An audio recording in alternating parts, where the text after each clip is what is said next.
नमस्कार बच्चों, मैं सौरभ मिश्रा हिंदी कक्षा में आप सभी का स्वागत करता हूं। मुझे उम्मीद है आप सभी लोग अध्ययन कार्य बहुत अच्छे से कर रहे होंगे। पिछली कक्षा में हमने कबीरदास की साखियां पढ़ी थी, उसके अर्थों को जाना था। मुझे उम्मीद है कि आपने उस अर्थ को अच्छे से पढ़ने का प्रयास किया होगा। आइए अब देखते हैं इस वीडियो लेक्चर का दूसरा भाग, शब्द।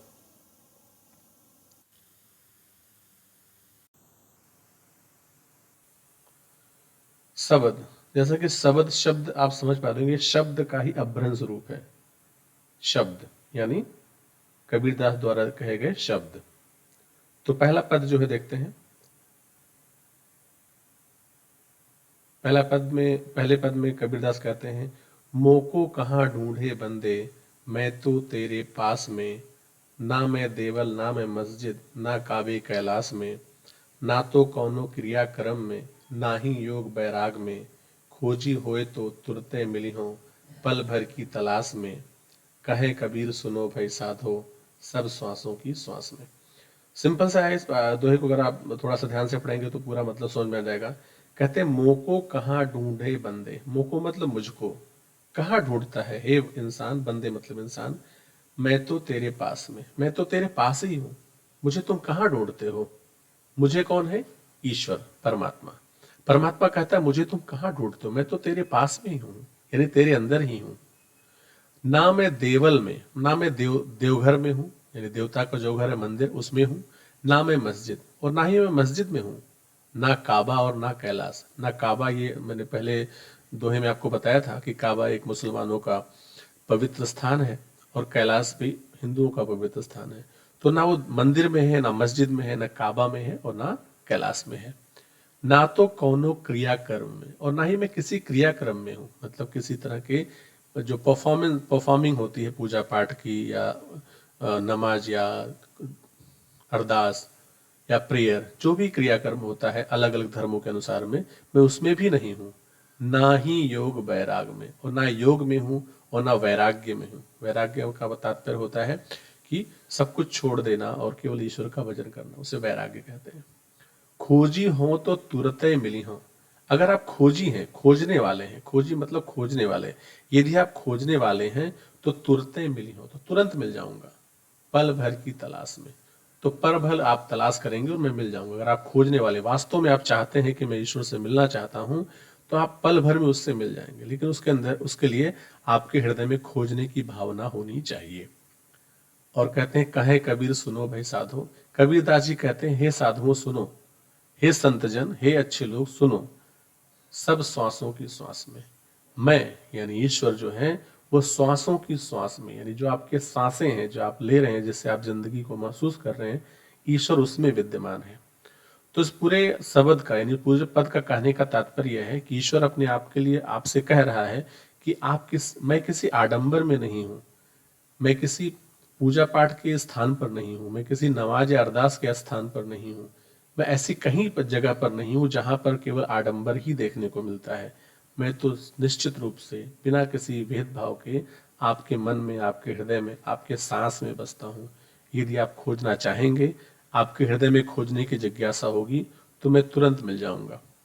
तो कबीर इस पूरे पद के माध्यम से यही कह रहे हैं कि हमें आडंबर से दूर होना चाहिए और ईश्वर की सच्ची भक्ति करके उसे पाने का प्रयास करना चाहिए।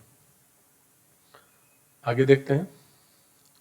विशेष अगर देखें तो इसमें इसको बोल सकते हैं कि यह पद है, और ये इसका जो इसमें गेयता है, यानी इसको गाया जा सकता है। भाषा सदुक्कड़ी पंचमेल खिचड़ी है। दूसरा दूसरा पद, संतो भाई आई ज्ञान की आंधी रे, भ्रम की टाटी सभे उड़ानी, माया रहे न बाधी, हित चित्त की दोय थूनी गिरानी, मोह बलिंडा टूटा, तृष्णा छानी परी घर ऊपरी, कुबद का भांडा फूटा, जोग जुगत करि संतो बाधी, निरचु चुवै न पानी, कूड़ कपट काया का निक्सा, हर की गति जब जानी, आंधी पीछे तो जल बूठा, प्रेम हरिजन भीना, कहे कबीर भान के प्रगटे, उदित भया तम खीना। बड़ा सुंदर सा पद है, ये समझने का प्रयास करेंगे। कहते हैं, हे संतों, हे संत लोगों, ज्ञान की आंधी आ गई है, यानी मुझे ज्ञान हो गया है। आंधी में क्या होता है, आंधी का अगर आप देखें तो आंधी आती है तो बहुत कुछ अपने साथ उड़ा ले जाती है। जितनी कमजोर चीजें होती हैं वे आंधी के साथ उड़ जाती हैं। तो उसी बात को यहाँ पर एक तरह से बिंब मान करके, एक तुलना करके कबीर कह रहे हैं कि संतों, मुझे मेरे अंदर ज्ञान की आंधी आ गई है। और ज्ञान की आंधी आने के बाद क्या क्या हुआ वो बताते हैं आगे, कि भ्रम की टाटी सबे उड़ानी। जो भ्रम रूपी टाटी थी, टाटी का मतलब होता है, अगर आपने कभी छप्पर देखा होगा या हट देखा होगा, झोपड़ी, तो झोपड़ी की जो दीवार होती है उसको टाटी कहा जाता है। तो कहता है कि भ्रम की टाटी सबे उड़ानी।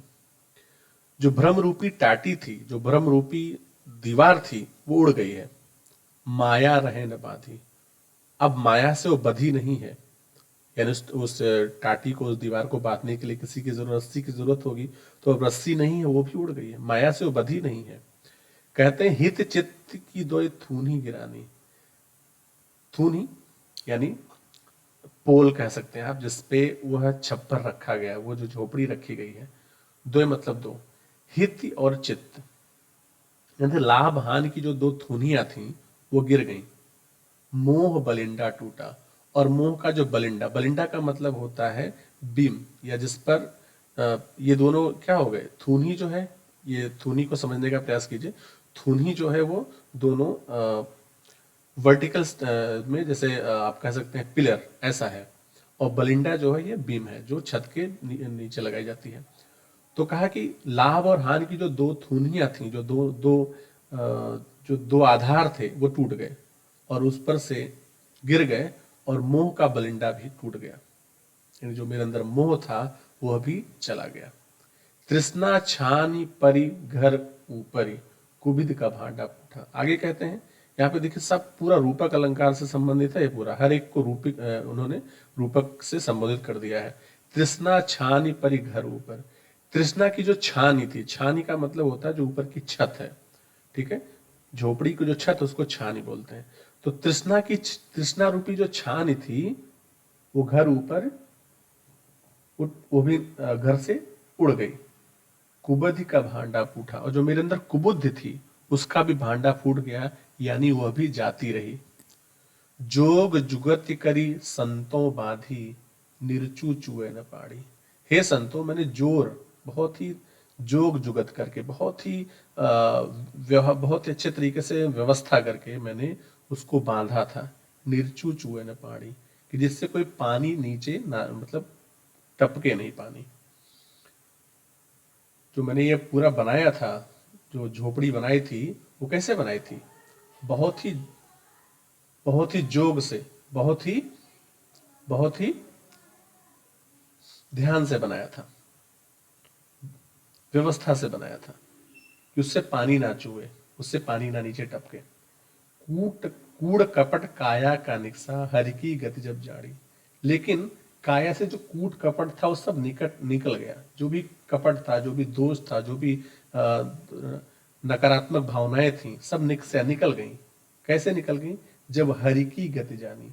जब हरि की गति को जान लिया, हरि के स्वभाव को जान लिया, ईश्वर के, उस परमात्मा के स्वभाव को जान लिया, तो ये सारे जो दुर्व्यवहार थे, जो दुर्व्यवस्थाएं थी मन के अंदर की, वो सब निकल गई। आंधी पीछे जो बल बूठा, प्रेम हरि जन भीना। ठीक है, तो कहते हैं कि आंधी के पीछे जो जल बूठा, यानी जल जो पड़ा, आंधी जाने के बाद बारिश भी होती है। तो कहते आंधी के पीछे जो जल बूठा, यानी जो जल पड़ा आंधी के बाद, आंधी जाने के बाद जो जल पड़ा, प्रेम हरि जन भीना। वो कैसा था, वो प्रेम रूपी जल था, जिससे हरि के अंदर, यानी हरि में ही पूरा हृदय, जन का मतलब है मनुष्य है, तो पूरा मनुष्य यानी मैं, कबीर खुद के लिए कहते हैं, भिन गया। भिन का मतलब एकदम, जैसे अगर आप देखें तो रसगुल्ला जैसे होता है, तो रसगुल्ला में आप जो जो चाशनी होती है वो पूरी तरह से पोर होती है, अच्छे से डूबी होती है।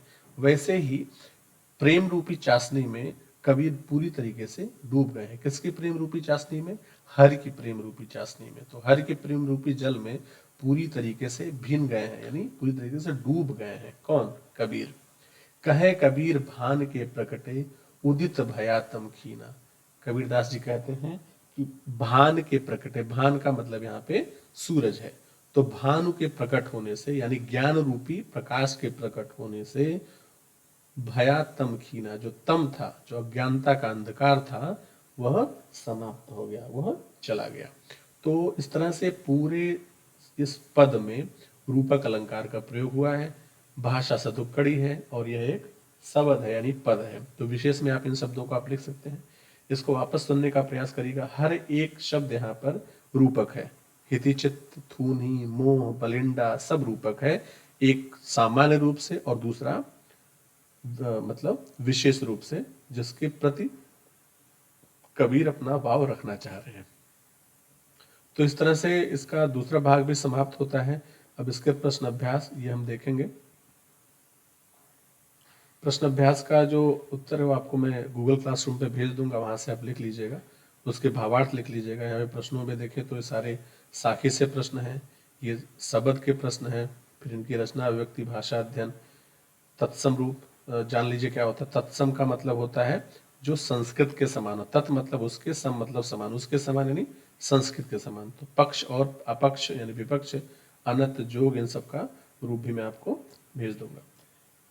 तो ये सारे इसका लिंक मैं आपको भेज दूंगा गूगल क्लासरूम में। तो आज के लिए बस इतना ही, मिलते हैं फिर अगली कक्षा में, तब तक के लिए धन्यवाद।